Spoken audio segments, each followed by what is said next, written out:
Well, this is a recording of a PowerPoint presentation of mine, and we're going to review the last night of Jesus. This is the night that he was betrayed by one of his apostles, one of the 12, Judas Iscariot.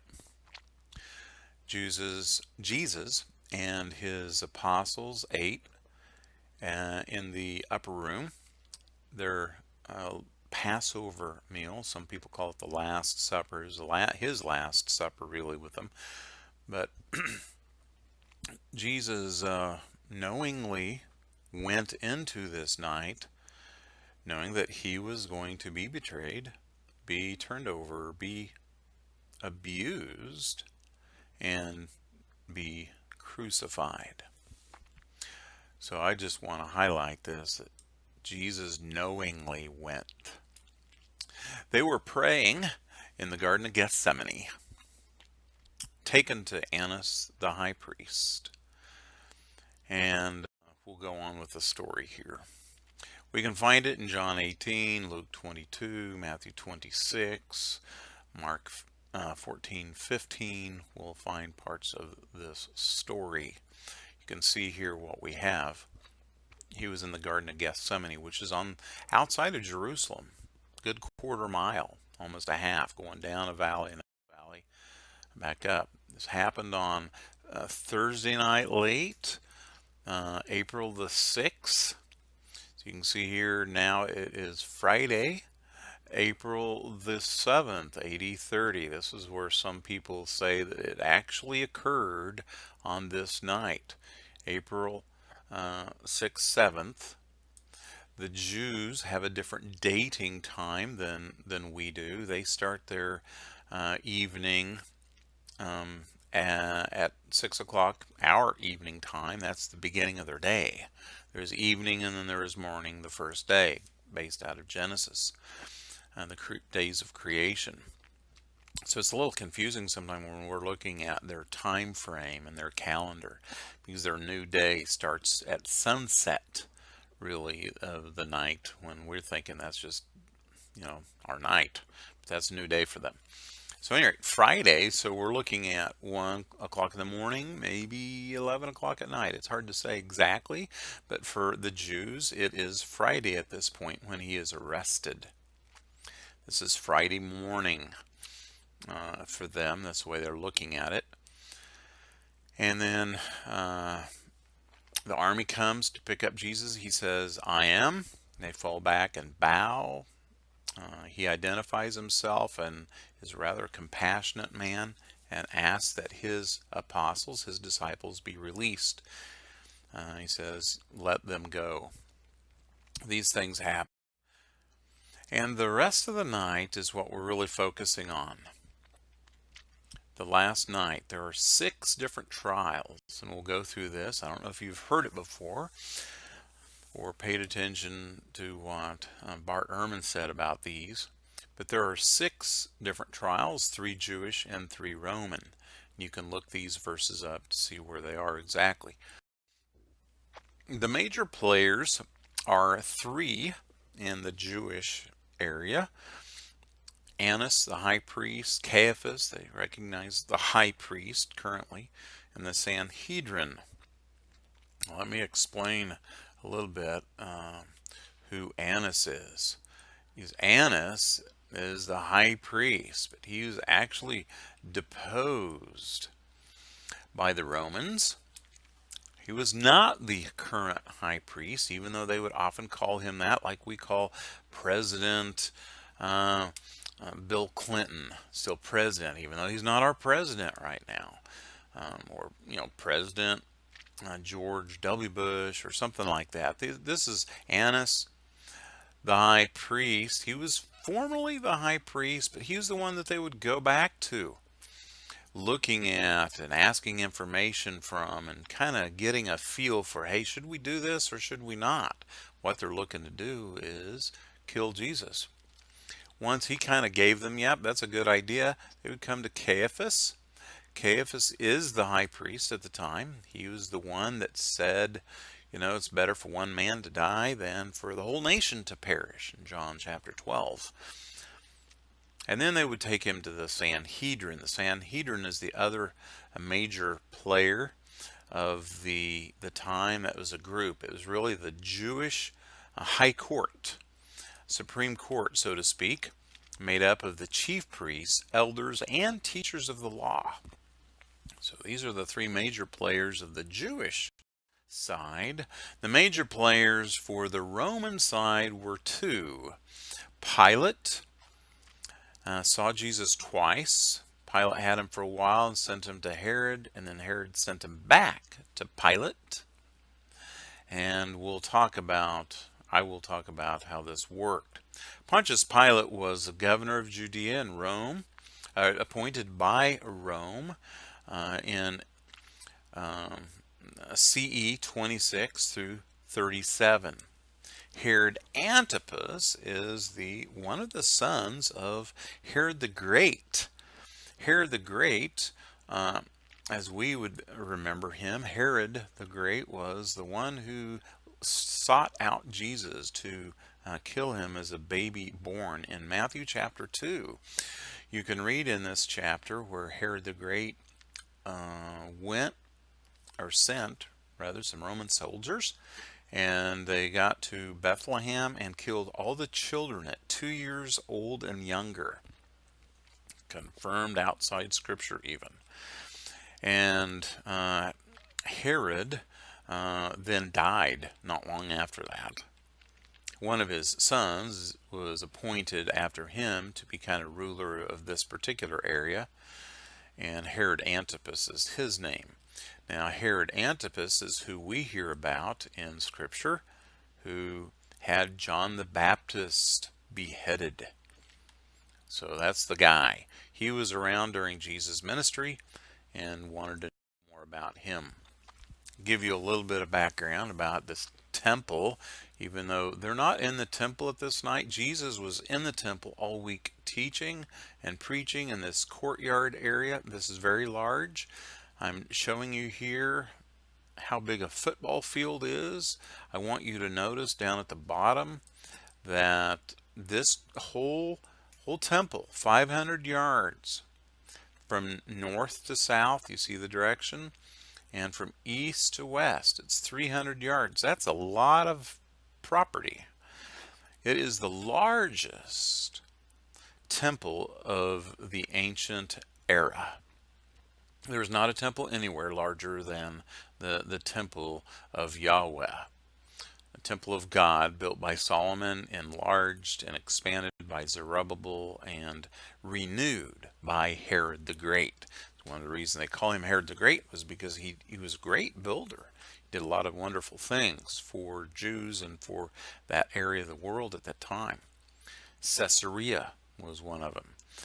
But at any rate here, this is the size of the Temple Mount, and this is called the Mount. So today you hear about the Western Wall. It's back here on the back side of this temple, and today right in this area is where that gold dome, the Dome of the Rock, is laid, and then their actual mosque is over here today for the Muslims that are occupying this Temple Mount. But I wanted you to see that. Just think it's important to understand.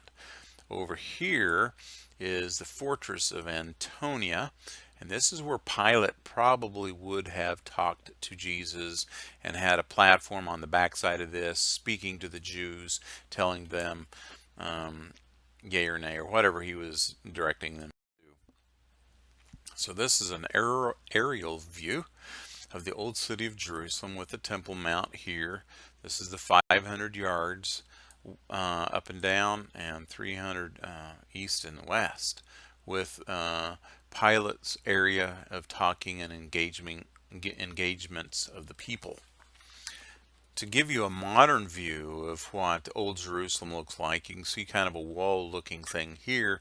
You can look it up on the internet. It meets with this wall here up north, and then it comes down and kind of around and then back down here.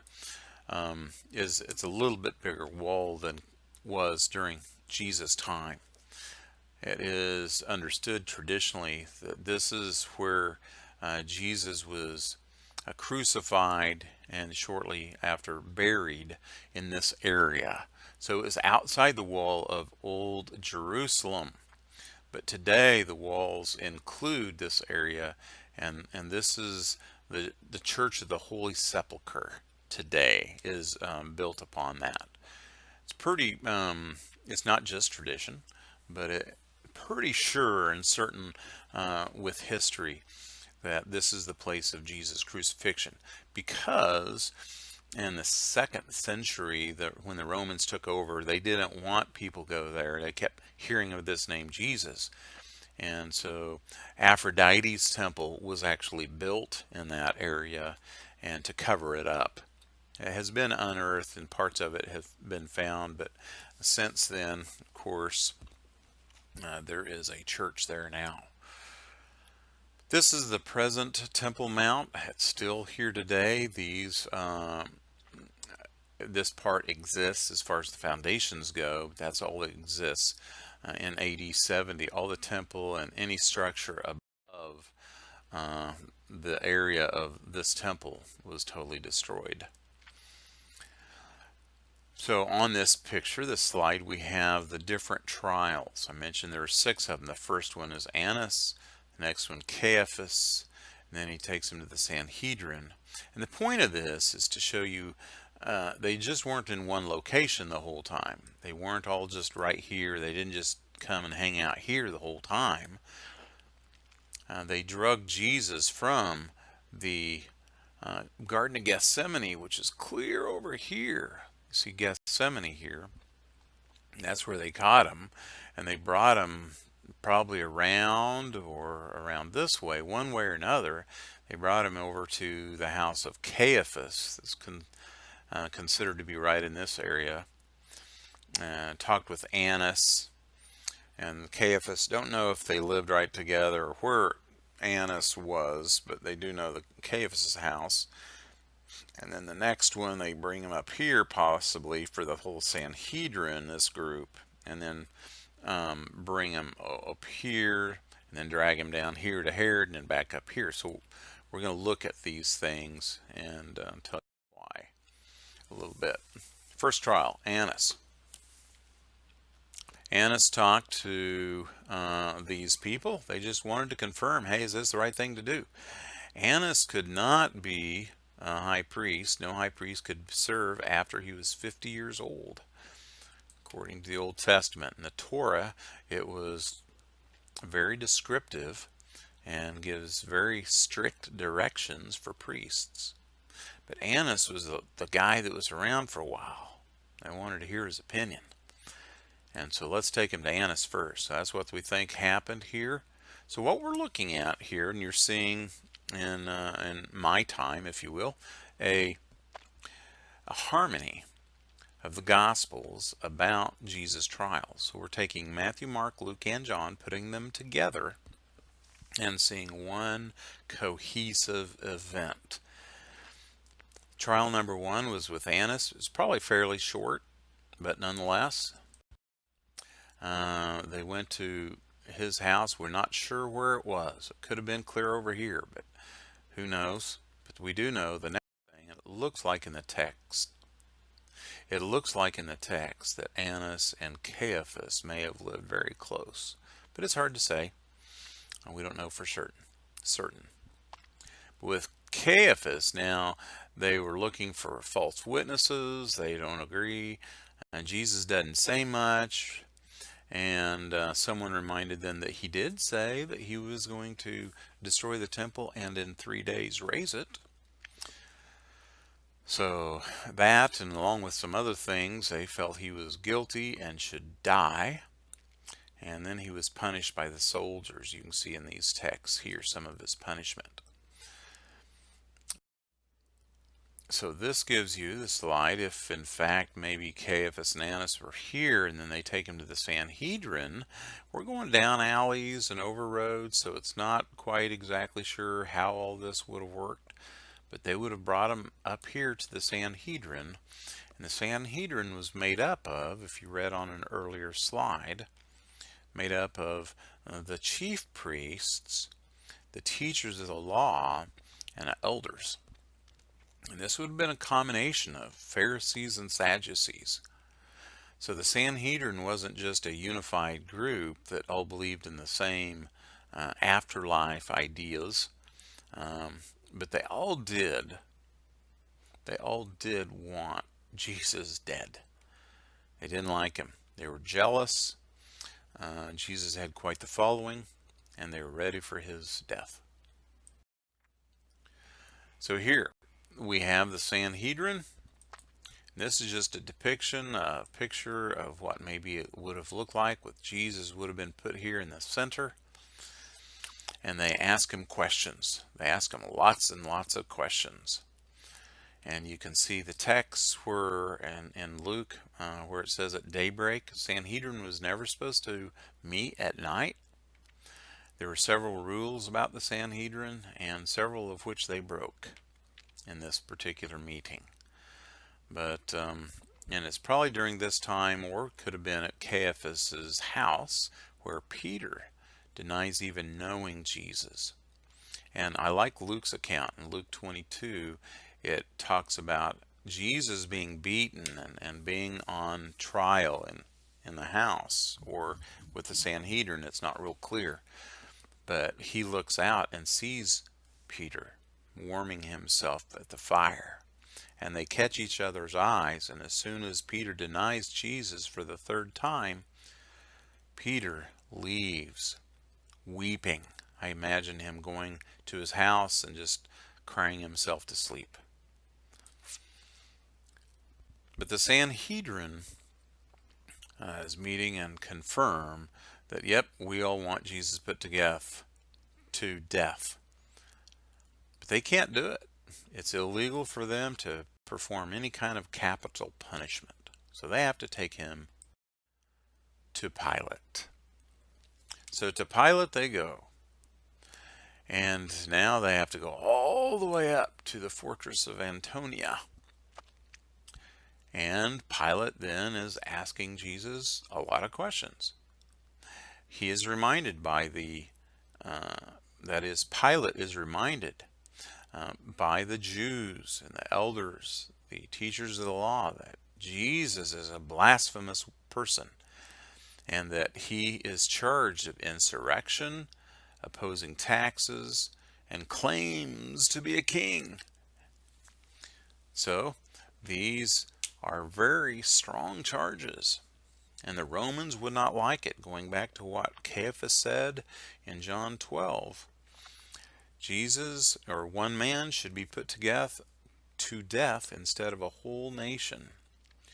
And if there's insurrection, if they're opposing Caesar by paying taxes, or if they're claiming to be a king, those are all offenses worthy of death in the eyes of the Romans. And Pilate is concerned, so he asks them, are you really a king? And Jesus at least implies, yes, I am, but not of this world. Pilate doesn't really know what to do, but his verdict is not guilty. And then he sends him to Herod, takes the opportunity to send him to Herod. So when Pilate has Jesus, they came from the Sanhedrin, which would have been here. They go up to hear Pilate. Pilate hears them for, I expect, an hour or so. Then they're traveling down the way down here to go to Herod, where he would have been sleeping probably. But he had the opportunity now to hear Jesus, and he has lots of questions. And Herod asks lots of questions, gets nothing out of Jesus. Jesus does not say one single breath of words. He doesn't say anything. Herod can't find any reason to kill him, no reason for treason, no reason for execution, and sends him back to Pilate. Here we have in this slide a coin, a bronze coin that depicts, and the lettering here is Greek, and it depicts Herod Antipas, and this is a statue, a bust of Herod Antipas. and just to give you an idea what he looked like maybe. This last part of the trial, we have a misspelling. I'll change that for the next time I do the video. At any rate, this is Pontius Pilate, L-A-T-E, and he is looking at Jesus for the last time. His wife interrupts and says, "Hey, I had a dream about this guy. You need to release him. Don't have anything to do with him." So actually, Pilate washes his hands of Jesus and sends him out to the people who are yelling and screaming, "Crucify him! Crucify him!" Pilate has him flogged and then ends up releasing Barabbas, who was a known insurrectionist. His verdict, Pilate's verdict, was he was not guilty, but you do to him as you please. So the crowd yelling, "Crucify him, crucify him." In these texts we find here, I have a real picture. I was in Jerusalem in this area, and archaeologists have decided that yes, this is in fact some stones that could have been paver stones in the area where Pilate would have made this kind of pronouncement. So there's actually a church there, the Church of Condemnation. This is where Jesus was condemned by Pilate. So there it is, crowds yelling, and they are leading him off.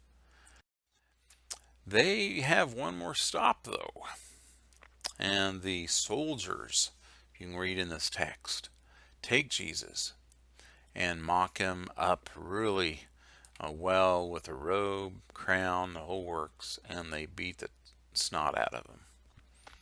And there's another church here that they don't know where this was taking place, but there's a church called the Church of Flagellation. And you can read the sign here that I took a picture of. It's not a very good picture. In Israel, when there are pictures like this, they're almost always in 3 different languages. So you have English here. You have Hebrew down here at the bottom left. And this is Aramaic. This is what they speak in Saudi Arabia, in the Middle East, all over. A lot of Arabs in Jerusalem. In fact, 1/4 of Old Jerusalem is made up of a quarter Arab people. And then there's Italian in this particular picture, because that's the Church of the Flagellation is run by them. I believe this is Italian. Latin is not a spoken language, so you're not going to find Latin things except for something of way past history. Latin is a dead language. But they leave Pilate and they take Jesus after beating him here. They go on. They'll go on down to what is called the Via Dolorosa, through the road, the way. And so here's the Church of Condemnation. This is just a map. This is also from Jerusalem, my stay there. This is the picture of the way of the cross here, the 4 languages I just showed you. And here are the 14 stops that people have come up with over the course of time. And each stop, something happens, and they've made a note of it. And I don't know if this is all true or not, but it's an interesting pattern. This would have been close to inside the city, or just inside, and then they went probably here outside the city through a gate and then crucified Jesus. Well, at any rate, that is the episode of the last night of Jesus, through the trials and all the events thereof. And follow the assignments, use this and pause and take a look at the texts that need to be seen or looked up as you can.